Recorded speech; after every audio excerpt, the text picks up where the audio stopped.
शांति। आज 10 सितंबर 2020 है और हम सभी ने बाबा के साकार रूप से चले हुए मधुर महावाक्य अवश्य सुने होंगे।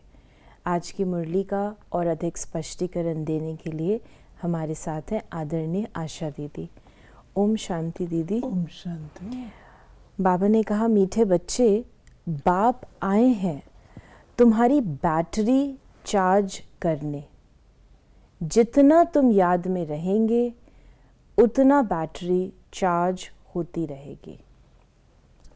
ये बाबा कंपैरिजन दे रहे हैं। बैटरी कौन सी है? बैटरी है आत्मा। आत्मा होती है शरीर के अंदर, तो ये शरीर काम करता है, चलता फिरता। अगर बैटरी पूरी चार्ज्ड अप है तो आत्मा इस शरीर के द्वारा बहुत अच्छा कार्य कर सकती है। और अगर बैटरी चार्ज अप नहीं है तो आपने देखा होगा कि कई गलतियां हो जाती हैं। अगर बैटरी पूरी चार्ज नहीं है किसी भी चीज़ की तो कई गलतियां हो जाती हैं, बड़ी बड़ी ग्लेरिंग मिस्टेक्स हो जाती हैं क्योंकि उसमें ताकत नहीं है बैटरी में। ऐसे ही बाबा हम बच्चों को समझाते हैं कि जब आत्मा शक्तिशाली होती है, उसकी बैटरी चार्ज अप होती है, तब आत्मा शरीर के द्वारा सब कार्य एक्यूरेटली कायदे अनुसार कर सकती है। और जब ये बैटरी चार्ज अप नहीं होती है तो फिर उल्टे कर्म विकर्म होते हैं। अब हम अपनी बैटरी चार्ज किससे करते हैं? ऑटोमेटिकली तो चार्ज नहीं होती। कैसे चार्ज करते हैं? चार्जर कौन है? चार्जर है शिव बाबा। जितना हम बाबा को याद करते हैं तो बाबा की याद से अपनी बैटरी में ताकत आती जाती है। प्रश्न है कि तुम्हारी सच की बेड़ी यानी नाव को तूफान क्यों लगते हैं? क्योंकि इस समय आर्टिफिशियल बहुत निकल पड़े हैं।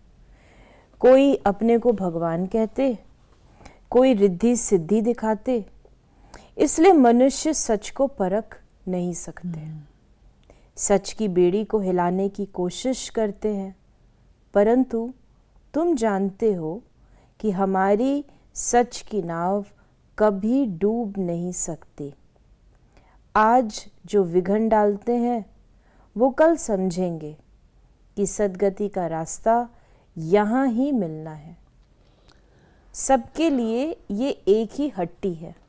सत्यता अविनाशी है, अटल है। सत्य कभी भी डिसअपीयर नहीं होता है, समाप्त नहीं होता है, वो बना रहता है। उसके ऊपर धूल मिट्टी भी आ जाए तो भी थोड़े समय के पश्चात वो हीरा चमकता ही है। ऐसे ये जो सत्य है ये इटर्नल भी है और कभी इसका खात्मा हो जाए नहीं होता। हाँ, ये अवश्य है कि सत्यता को तप कहा गया। साच बराबर तप नहीं, झूठ बराबर पाप, जाके हृदय साच है ताके हृदय आप। यानी जिसके हृदय में सच है उसके हृदय में आप अर्थात परमात्मा बसता है। लेकिन परीक्षा झूठे को नहीं देनी होती है। झूठी चीज़ दिखाई देती है और उसके ऊपर कोई क्वेश्चन नहीं करता है, लेकिन कोई सत्य चीज़ है, ओरिजिनल चीज़ है, उसके ऊपर डाउट करेंगे तो तपना उसको पड़ेगा। सत्यता तो, और सत्य जितना तपता है उतना निखरता है। और विशेषता है। आप सोना है, सोने को आप जितना तपाएंगे उसका अलॉय निकलेगा और जो खरा सोना है वो निकल के आएगा, उसकी चमक और दमक और हो जाएगी। इसलिए बाबा कहते हैं सच की नाव डोलेगी, डूबेगी नहीं। झूठ की नाव डोलती नहीं है, सीधी डूबती है। तो ये कहा बाबा ने कि आज जिस बात को लोग नहीं मानते हैं, एक वह दिन आएगा, आज आपके आगे विघ्न डालते हैं, कई प्रकार की बातें करते हैं, एक वह दिन आएगा जबकि वो इस बात को समझ जाएंगे। और बाबा ने ये भी कह दिया, हट्टी तो एक ही है, स्थान तो यही है और तो कोई स्थान है नहीं। इसलिए बाबा ने कहा सर्व के अंदर परमात्मा अगर होता तो पतित परमात्मा हो जाए।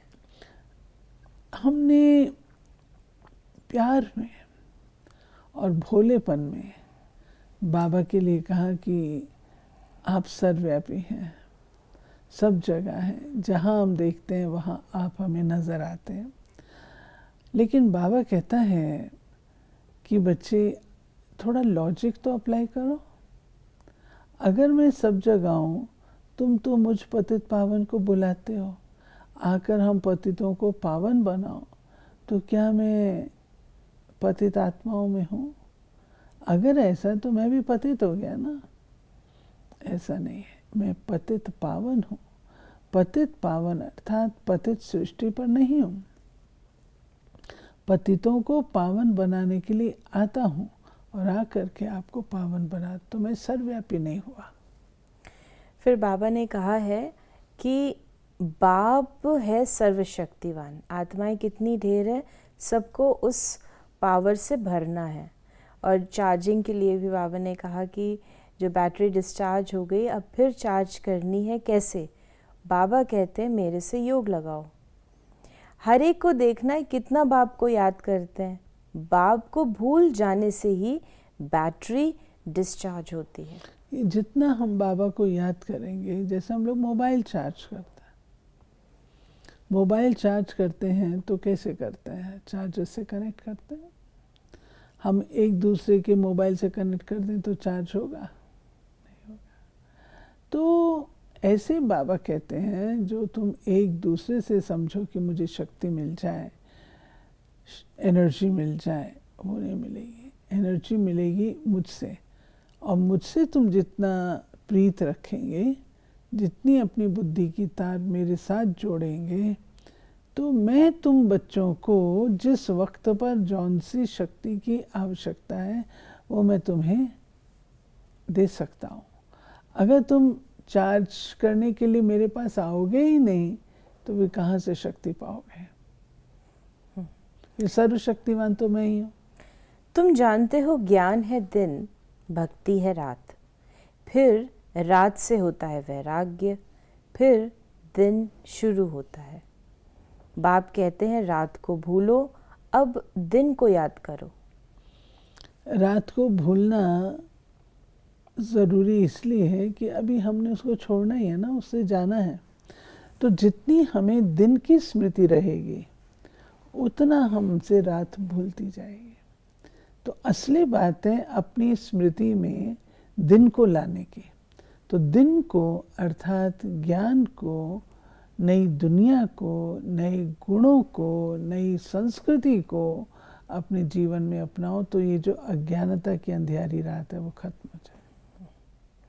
फिर बाबा ने कहा कि अभी तुम कितने समझदार बनते हो, तुम्हारी बुद्धि चली जाती है घर में, वहाँ से हम आए हैं।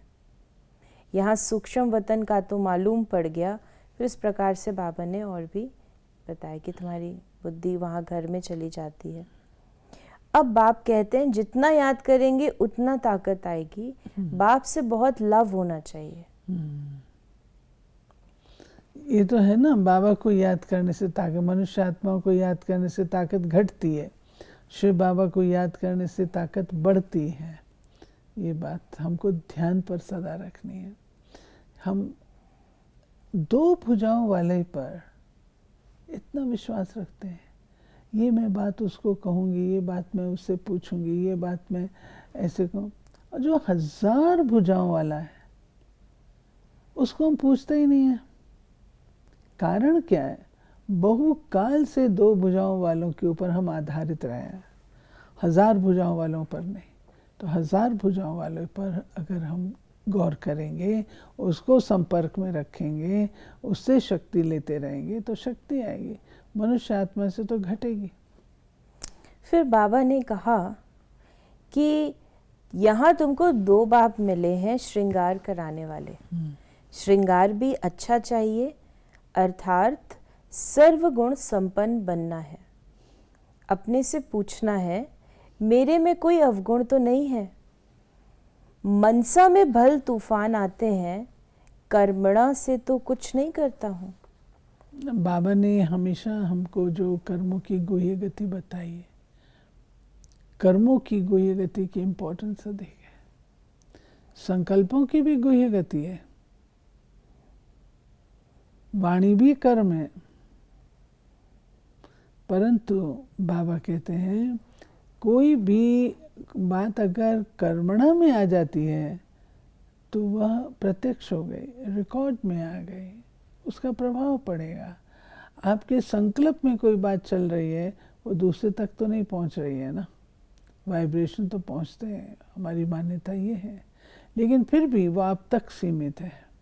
मानो आपको किसी के ऊपर गुस्सा आ रहा है, वो आप तक ही सीमित है ना, बाहर निकला तो नहीं ना, प्रकट तो नहीं हुआ।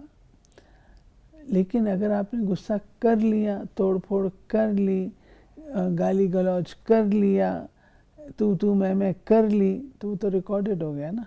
इसलिए बाबा कहते हैं कि उसको कर्मणा में नहीं लाना है। फिर बाबा ने कहा, तुम्हारा नाम ही प्रजापिता ब्रह्मा कुमार कुमारियाँ, कोई भी अंदर आए पहले पहले तो ये पूछो कि कहाँ से आए हो। प्रजापिता ब्रह्मा का नाम कभी सुना है?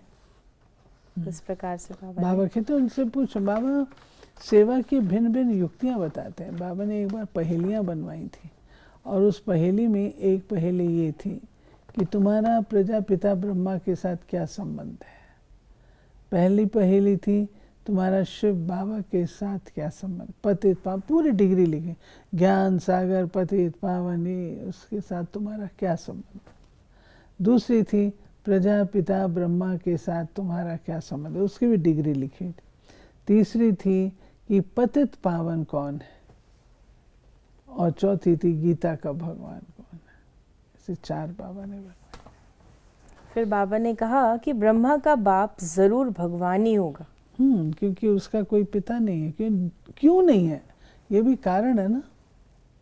ब्रह्मा द्विज है, ट्वाइस बॉर्न है, मरजीवा जन्म वाला है, अडॉप्टेड।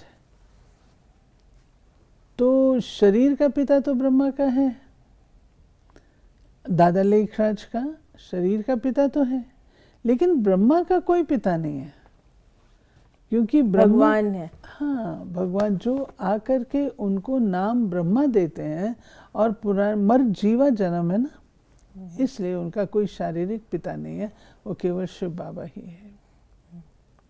कहते हैं ये मेरा दिव्य अलौकिक जन्म है, जरूर ब्राह्मण के बाजू में आकर बैठेगी। तो बाबा ने ये जो 2 आत्माओं का पाठ के बारे में एक्सप्लेन किया कि 2 आत्माओं का पाठ तो यहाँ बहुत चलता है। आत्मा को बुलाते हैं तो आत्मा कहाँ आकर बैठेगी, जरूर ब्राह्मण के बाजू में आकर बैठेगी। ये भी 2 आत्माएं हैं, बाप और दादा। बाप और दादा, शिव बाबा और ब्रह्मा बाबा, दोनों ही ब्रह्मा की भ्रकुटी में आके विराजित है। ब्रह्मा बाबा भी हैं और शिव बाबा भी हैं। तो बाप, हम आत्माओं का पिता बाप, और great great great great grandfather Brahma. फिर बाबा ने कहा, याद में न रहने से माया का थप्पड़ लग जाता है, सबसे कड़ा थप्पड़ है विकार का। याद में नहीं रहेंगे, देह अभिमान में रहेंगे, तो दैहिक वृत्तियां तो जागृत होंगी ना। तो इसलिए बाबा ने हम बच्चों को पहला पाठ जो पढ़ाया वो सोल कॉन्शियसनेस का पढ़ाया। हम अगर देह समझेंगे तो देह से तो अवश्य गलत ही होगा ना, दैहिक वृत्तियों से। इसलिए बाबा कहते हैं पहला पाठ है आपका आत्मा हूँ। फिर बाबा ने कहा कि भल वाणी तो बहुत अच्छी चलाते हैं, परंतु याद का जौहर नहीं तो वो ताकत नहीं रहती है। बाबा हमेशा हम बच्चों को धारणा पर अटेंशन खिंचाते हैं, और जो आत्मा धारणा सहित बोलती है उसका प्रभाव पड़ता है, और जो आत्मा केवल एक पंडित की तरह बोलती है उसका कोई प्रभाव नहीं पड़ता है। तो बाबा इसकी चेकिंग कैसे करता है? कोई जब बोलते हैं दिल से बोलते हैं तो पता लगता है, कोई ऊपर ऊपर से बोलते हैं वो भी पता लगता है। तो बाबा कहते हैं कि वाणी में जौहर तब भरेगा जब तुम शिव बाबा को याद करके बोलोगे। और फिर बाबा ने उनको याद किया जो चले गए, कि बाबा ने कहा वही पुरुषार्थ करेंगे जिनको करना है। जो चलते चलते भाग गए, शादी आदि जाकर की, उनका भी ड्रामा में पार्ट होगा, तो आकर फिर पुरुषार्थ करेंगे। जाएंगे कहाँ? बाप के पास ही सबको पूछ लटकाना पड़ेगा। आना तो पड़ेगा ना, बाबा के पास ही आना पड़ेगा, और कहाँ जाएंगे। और फिर बाबा ने अल्लाह अवलदीन का जो खेल दिखाते हैं उसे भी याद किया कि किस प्रकार दिव्य दृष्टि से स्वर्ग में चले जाते थे।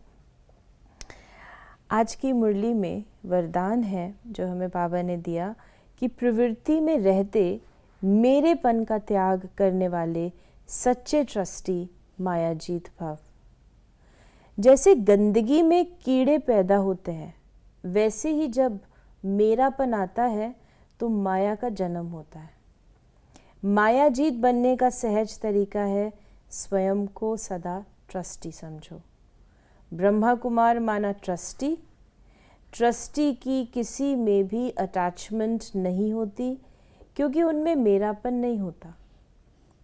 गृहस्थी समझेंगे तो माया आएगी, और ट्रस्टी समझेंगे तो माया भाग जाएगी। इसलिए न्यारे होकर फिर प्रवृत्ति के कार्य में आओ तो माया प्रूफ रहेंगे।